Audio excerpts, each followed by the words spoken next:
LA 카운티의 코로나19 확진자 수가 고공행진을 이어가고 있습니다. 최고치를 기록한 어제에 이어 오늘도 1,600명이 넘는 확진자가 추가됐습니다. LA와 오렌지 카운티 지역의 공원과 레저 시설들이 속속 영업을 재개하고 있습니다. 보건당국은 방역수칙을 철저히 지켜줄 것을 당부했습니다. 지난 1월 실시된 LA 지역 노숙자 통계조사에서 전체 노숙자 숫자가 급증한 것으로 나타났습니다. 1년 새 무려 7,500명이나 늘어났습니다. 무차별 폭행을 당했던 70대 한인에 이어 오늘 토렌스에서는 한 여성이 아시안계 주민들에게 인종혐오 발언을 퍼붓는 사건이 발생했습니다.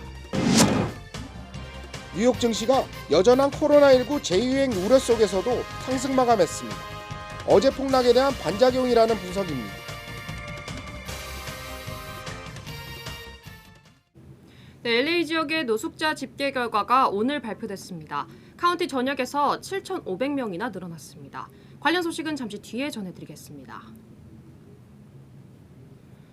LA 카운티 코로나19 확진자 수가 7만 명을 넘어섰습니다. 최고치를 기록한 어제에 이어 오늘도 1,600여 명이 추가되는 등 계속 급증하는 추세입니다. 첫 소식 이사면 기자가 보도하겠습니다. LA 카운티에서 코로나19 감염자가 7만 명을 돌파했습니다. 카운티에서 코로나 감염자는 7만 476명으로 집계됐습니다. 코로나 신규 확진자는 1,633명으로 늘어났습니다. 코로나로 2,832명이 카운티에서 사망했습니다. 전문가들은 경제활동 재개와 시위로 많은 사람들이 몰리면서 코로나 감염을 확산시켰다고 분석했습니다. 코로나 확진자가 가장 많이 발생한 지역은 롱비치시로 2,512명으로 집계됐습니다. 파사데나는 1,023명으로 그 뒤를 이었습니다. LA 한인타운의 경우 감염자 366명이 나왔고 18명이 사망했습니다. 캘리포니아주 전체적으로 코로나 확진자 14만 4,356명과 사망자 4,952명이 발생했습니다. LA에서 SBS 이사면입니다. 코로나 확진자가 다시 급증하면서 세계적으로 2차 유행이 우려되고 있는데요. 코로나와 전쟁이 사실상 끝났다고 봤던 중국 베이징에서도 거의 2달 만에 확진자가 나와 비상이 걸렸습니다. 베이징에서 송욱 특파원입니다. 베이징의 중심 테난먼에서 3km 남짓 떨어진 시청구 아파트 단지에 병원차가 들어갑니다.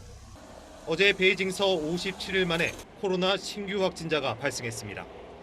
신규 확진자가 발생한 이곳 아파트는 출입이 통제되고 있습니다. 당국은 이곳 주민들에 대해 자가격리와 코로나19 검사를 진행하고 있습니다.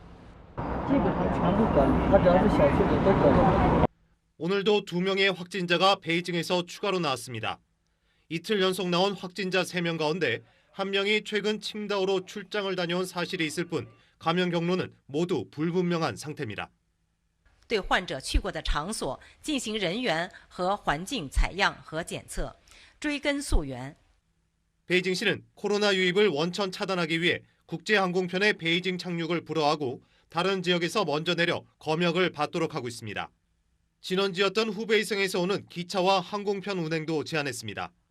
이렇게 공들인 결과로 50일 이상 추가 확진자가 나오지 않자 베이징시는 지난 주말부터 방역 대응 수준을 낮췄는데 일주일도 안 돼 환자가 속출하자 당혹해하고 있습니다.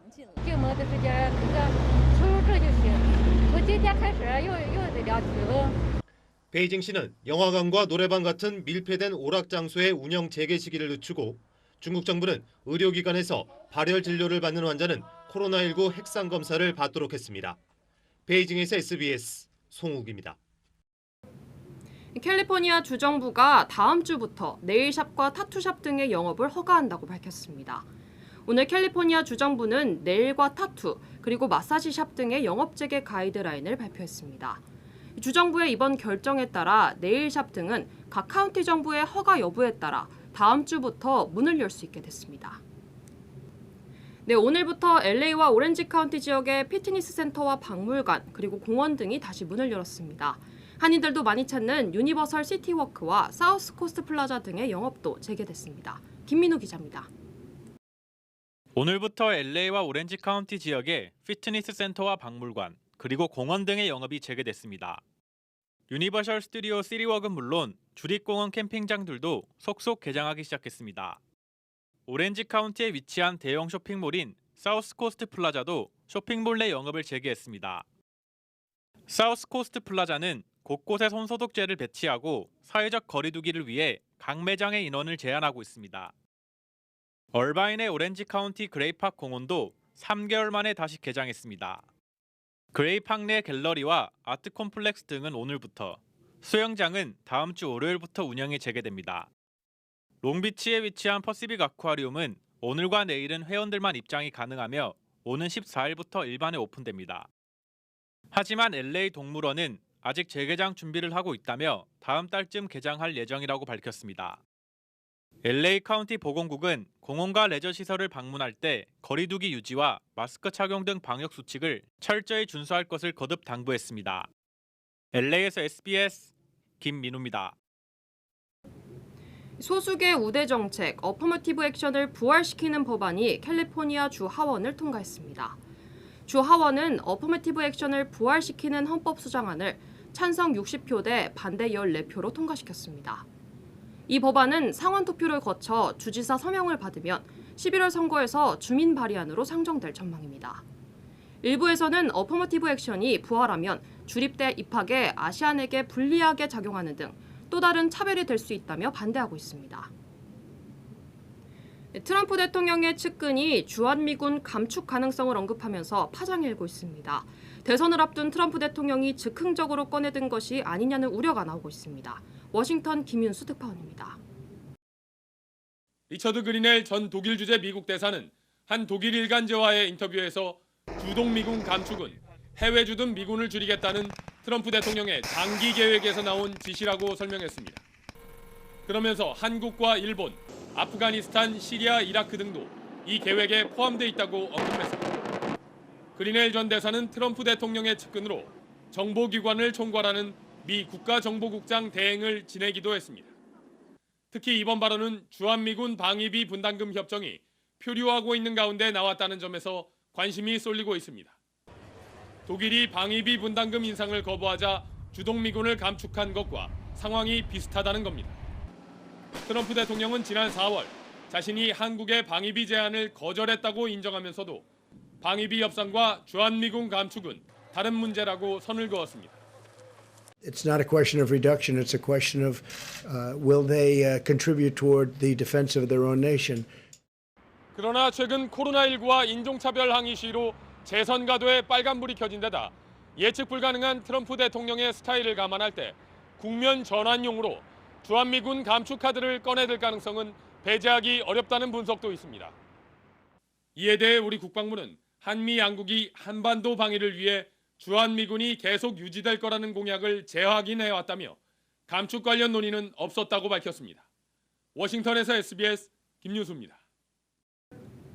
우주 탐사 기업 스페이스X가 다음 달 한국군 전용 통신위성을 발사한다는 전문 매체들의 보도가 나왔습니다. 한국군의 첫 전용 통신위성이 될 전망입니다. 김학희 기자가 보도합니다. 최초의 민간 유인 우주선 스페이스X의 크루 드래곤이 발사됐던 미국 플로리다 케네디 우주센터. 최근 한국군 통신위성 아나시스 2호 위성체가 에어버스사의 프랑스 공장에서 이곳으로 옮겨졌습니다. 이 아나시스 2호가 앨런 머스크의 스페이스X 로켓에 실려 다음 달 발사된다고 현지 전문 매체들이 보도했습니다. 발사에 성공하면 우리 군은 처음으로 군 전용 통신위성을 보유하게 됩니다. 정확한 기능과 재원은 공개되지 않았지만 현재 민간과 함께 쓰는 무궁화 5호에 비해 보안성, 즉 전파 교란 등에 강하고 정보 처리 속도와 양도 월등한 걸로 알려졌습니다. 전쟁하려면 방대한 데이터를 주고받아야 되는데 지형의 영향을 전혀 받지 않으면서도 원활하게 통신을 할 수 있는 그런 시스템이 하나 생긴 겁니다. 사실 아나시스 2호는 사연이 많은 위성입니다. 원래는 지난 2014년 우리 군이 차세대 전투기로 F-35A 전투기를 선택할 때 전투기 제작사인 로키드 마틴이 절충교역, 즉 기술 공유 같은 대가 차원에서 제작해주기로 한 군사 위성입니다. 하지만 2015년 말 로키드 마틴이 비용 문제로 일방적으로 사업을 중단했고 긴 협상 끝에 재개하면서 우리 정부가 지연 책임과 비용을 묻지 않기로 해 비판도 많았습니다. 방위사업청은 최종 일정은 통상 발사 2주 전쯤 확정된다며 계속 협의 중이라고 밝혔습니다. SBS 김학규입니다. 오늘 뉴욕 증시는 코로나19 재확산 우려 속에서도 상승 마감했습니다. 오늘 다우존스 지수는 전장보다 1.90% 오른 25,605에 거래를 마쳤습니다. 여전히 세계적인 코로나19의 2차 유행 가능성에 대한 불안감 속에서도 어제 폭락에 대해 증시가 반작용했다는 분석입니다. 네, 2년 전 싱가포르 북미 정상회담 이후 미국 간 찬바람은 갈수록 거세지고 있는데요. 오늘 북한이 미국에 경고장을 날렸습니다. 대가 없는 선전 보따리, 더는 못 주겠다라고 했습니다. 김하영 기자가 보도합니다. 6.12 정상회담 2주년을 맞아 북한 리성권 외무상이 첫 대미 담화를 발표했습니다. 732일 날짜까지 꼽은 리 외무상은 희망은 그새 절망이 됐고 자신들 대답은 명백하다고 했습니다. 미국의 장기적인 군사적 위협 관리를 위해서 보다 확실한 힘을 키우는 게 북한의 전략적 목표라고 했습니다. 전략적 목표는 이른바 핵무력에 관해 쓰던 표현입니다. 핵과 ICBM 개발 같은 무력 증강 기조를 재확인하면서 도발 가능성도 상기시키려는 걸로 보입니다. 싱가포르 합의 이전으로 핵위 가능성도 언급했습니다. 정상 간 친분 관계에도 나아진 게 없는데 싱가포르에서 악수한 손을 잡고 있을 필요가 있느냐고 반문했고 트럼프 대통령을 백악관 주인, 미국 집권자로 부르더니 다신 대가 없이 선전보따리 던져주지 않을 거라고 쏘아붙였습니다. 코로나 전국의 이 피로감이 누적돼 있고 특히 대북 압박 제재 속에서 상당히 어려움 속에서 감정만 악화된 상황 더 나아가서 자신들을 건드리면 더 큰 화를 당할 수 있는 그런. 다만 대가 없이 주진 않겠다는 표현은 뒤집어 보면 대가에 대한 여전한 기대로도 읽힙니다. 북한은 또 남한을 맹비난한 김여정 담화와 달리 리성권 담화는 주민들 보는 노동신문에 싣진 않았습니다. 남한과는 선명한 대결 구도를 택한 반면 미국에 대해선 향후 대응 봐가며 차츰 수위 높여나가겠다는 의도로 풀이됩니다. SBS 김하영입니다. 한국 정부가 대북 전단 살포에 강력히 대응하겠다고 나섰지만 북한의 발언 수위는 더 높아지고 있습니다. 한국 정부 대응을 또다시 비난하면서 신뢰가 산산조각 났다는 담화를 냈습니다. 이성훈 기자입니다. 북한의 대남 업무를 총괄하는 장금철 노동당 중앙위원회 통일전선부장이 조선중앙통신을 통해 북남 관계는 이미 수습할 수 없는 지경에 이르렀다는 담화를 냈습니다. 우리 정부의 대북전단 살포 대응을 비난하는 개인 명의의 담화입니다. 장금철 통전부장은 담화에서 이제부터 흘러가는 시간들은 남한에 있어서 참으로 후회스럽고 괴로울 것이라고 경고했습니다. 청와대가 대북전단 살포 행위를 철저히 단속하겠다고 밝힌 것을 두곤 소 잃고 외양간 고친다는 조선 속담이 그른 데가 없다며 믿음보다 의혹이 더 간다고 지적했습니다. 장 통전부장은 또 실천은 한 걸음도 내짚지 못하는 상대와 정말로 더 이상은 마주서고 싶지 않다고 선을 그었습니다. 우리 정부가 대북전단을 살포한 탈북민 단체를 경찰에 수사 의뢰하고 대북전단 살포를 제한하는 법안도 추진하기로 했지만 대남 비난 수위는 더 세진 겁니다. 장금철 명의의 담화는 지난해 4월 김영철에 이어 통전부장에 취임한 뒤 1년 2개월 만에 처음입니다. 리선권 북한 외무상이 미국에 맞서 힘을 키울 것이라며 대미 담화를 낸 날, 대남 담화로 한미를 동시에 비난하고 나서면서 남북 간 긴장은 더욱 고조될 전망입니다. SBS 이성훈입니다. 대북전단 살포에 대해 한국 정부가 강력한 대응 방침을 밝힌 가운데 경기도는 아예 전단 보내는 사람들의 접경 지역 출입을 막고 위반하면 체포하겠다는 방침을 발표했습니다. 이 소식은 안정식 북한 전문 기자입니다. 경기도가 전단 살포를 막기 위해 김포와 파주 등 접경 지역 일부를 위험구역으로 지정해 전단 살포자 출입을 막기로 했습니다. 전단 살포로 인한 북한과의 충돌 가능성을 폭발이나 붕괴 같은 사회 재난에 준하는 사태로 보고 출입을 막겠다는 겁니다. 위험구역으로 설정된 지역에 경기도 특별사법경찰단을 투입하여 대북전단 살포자를 현행범으로 체포. 6.15 남축이 등 진보 단체들도 전단 살포를 처벌해달라고 목소리를 높이고 있습니다. 탈북자와 보수 단체들은 반발하고 있습니다. 지금까지 별말 없다가 김여정 담화가 나오자마자 해양 쓰레기 단속법을 적용하거나 폭발 같은 재난으로 간주하는 등 무리한 법 적용을 하고 있다는 것입니다. 6.25를 전후한 전단 살포도 강행하겠다고 했습니다. 표면적으론 법 적용을 둘러싼 갈등처럼 보이지만 근본 원인은 다른 데 있습니다. 대북 전단이라는 것은 북한 주민에게 한 줄기 희망입니다. 북한 주민들이 모르니까 우리가 알리는 거 아니겠습니까? 탈북자 단체는 전단 살포가 독재 정권 하에서 인권 탄압에 시달리는 북한 주민들에게 외부 정보를 유입시키는 운동이라고 생각합니다.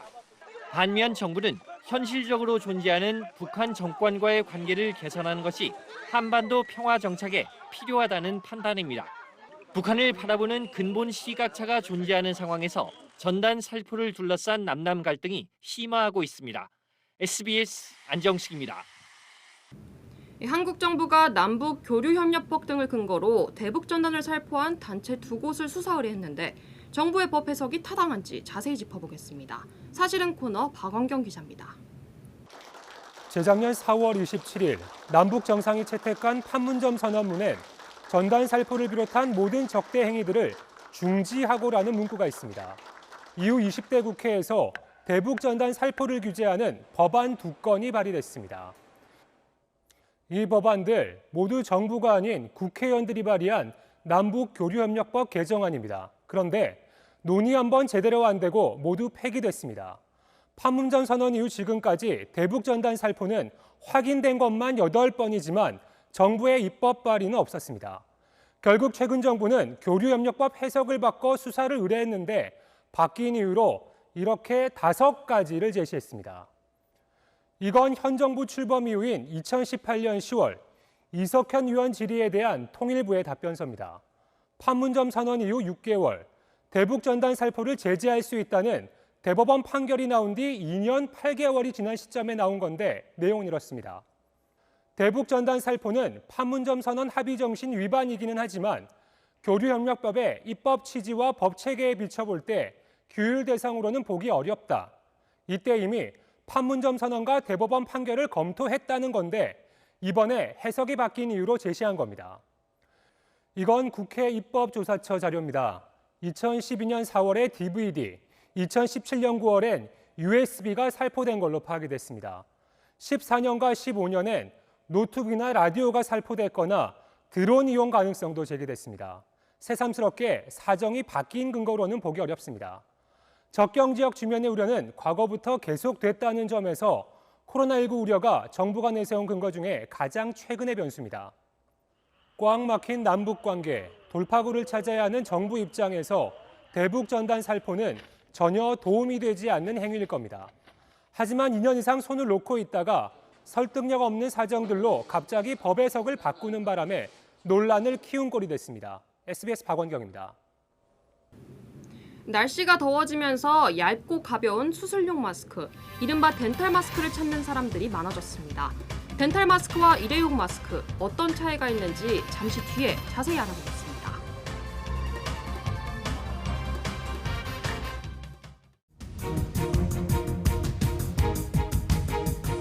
식물 위협 신고 전화를 받고 출동한 시간은 무차별 방지 어느 때보다 높은 상황입니다. 힘없는 지지를 보냈습니다. 다양한 직업의 신분의 행렬이 한인타운 학생들은 직접 그린 팻말을 들고 손에 손을 이어잡고 배추와 상추 같은 채소는 어쩔 수 없이 음식 가격을 올린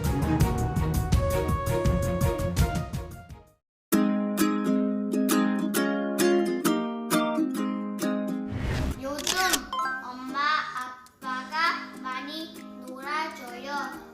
정말 재밌어요. 오랜만에 남편이랑 같이 집안 대청소도 할 수 있고 또 둘만의 대화도 자주 나눌 수 있고 평소에 시간 없어서 못했던 일들을 할 수 있어서 평소 일하느라 가정에 좀 무심했던 것 같아요. 근데 코로나 때문에 가족과 같이 있는 시간이 늘다 보니 잊고 있던 그런 가족의 소중함도 알게 되고 나쁘지만은 않네요. 엄마 아빠 사랑해요. 재택근무하면서도 가족과 함께 자주 운동을 하다 보니까 몸도 마음도 건강해지는 것 같습니다.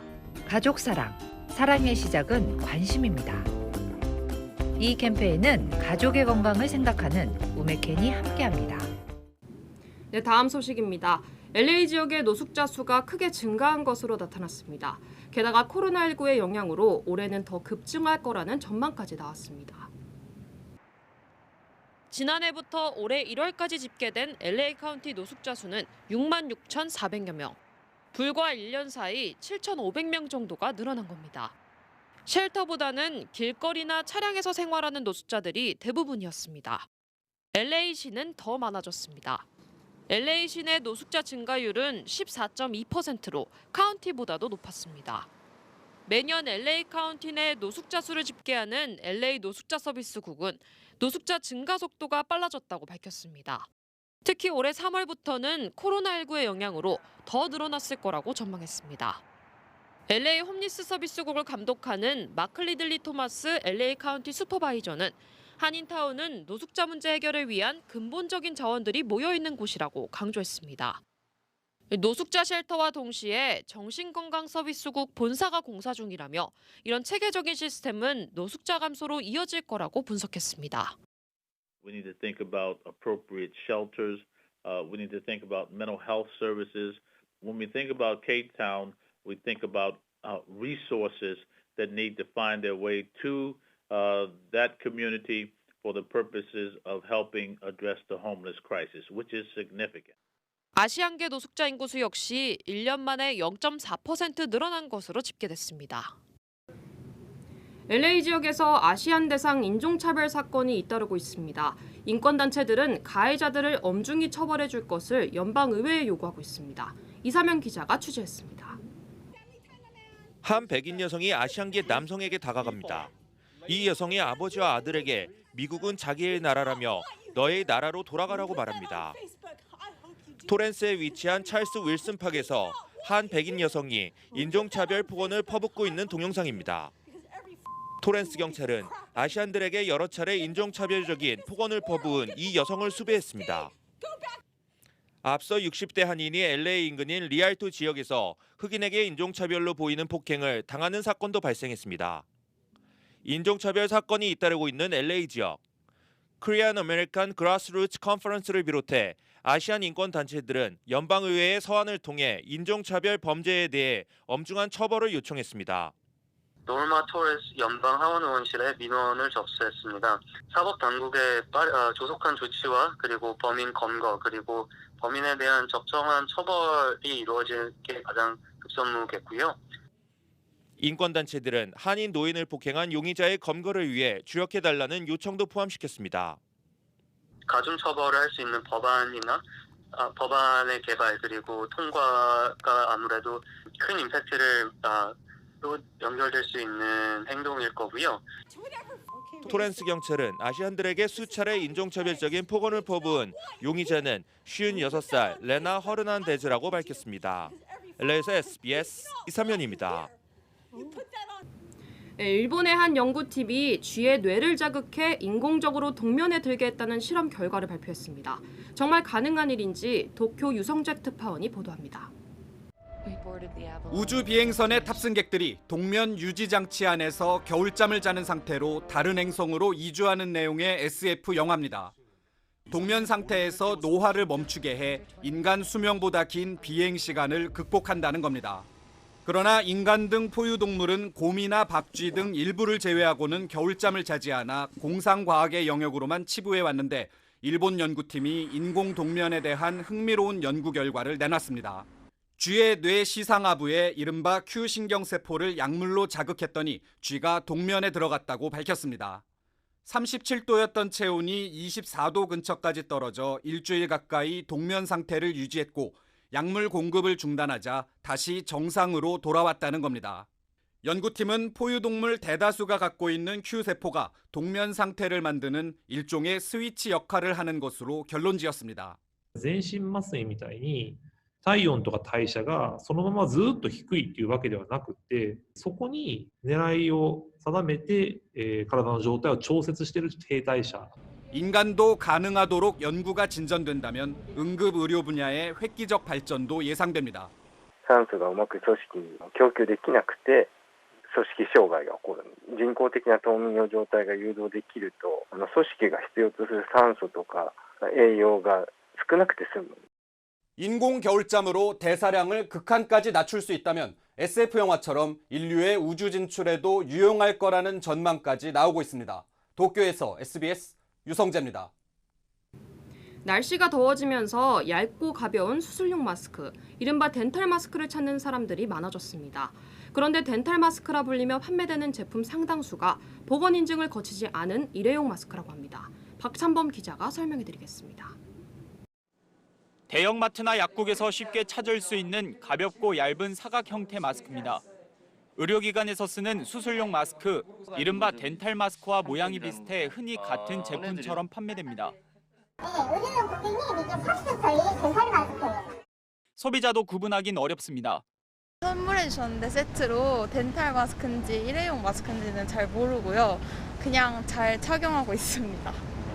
하지만 대부분은 식약처의 성능 인증을 받지 않은 일회용 공산품 마스크입니다. 정식 수술용 마스크는 액체 저항성, 박테리아 차단 등의 시험을 거쳐 식약처 인증을 받은 의약 외품으로 비말 차단 효과가 검증된 제품이지만 중국산이 대부분인 일회용 마스크는 식약처 인증을 거치지 않아 성능을 장담할 수 없습니다. 카이스트 연구팀이 수술용 마스크 한 종과 시중에 유통되는 일회용 마스크 3종을 비교해본 결과 수술용 마스크의 필터 조직이 더 촘촘했고 일부 일회용 마스크는 습도 등 주변 환경에 변화를 줄수록 성능도 떨어졌습니다. 이 마스크의 경우에는 덴탈 마스크라고 말씀드리기가 조금 성능적으로는 좀 떨어지는 면이 있지 않나. 따라서 성능 인증을 받은 수술용 마스크를 구입하려면 의약 외품 표시를 확인하면 됩니다. 정부는 현재 품귀 현상을 빚고 있는 비말 차단용 마스크와 수술용 마스크의 일반 공급을 늘리는 방안을 추진하겠다고 밝혔습니다. SBS 박찬범.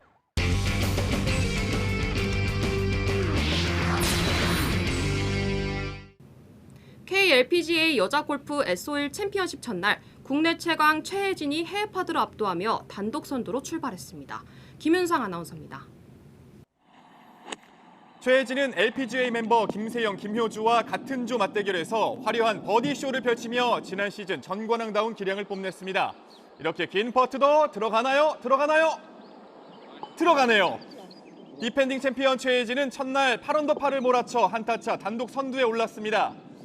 지난주 우승자 김효주는 3언더파, 김세영은 4언더파로 출발했습니다.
LA 지역의 노숙자 수가 지난해에 비해 크게 늘어났다고 합니다.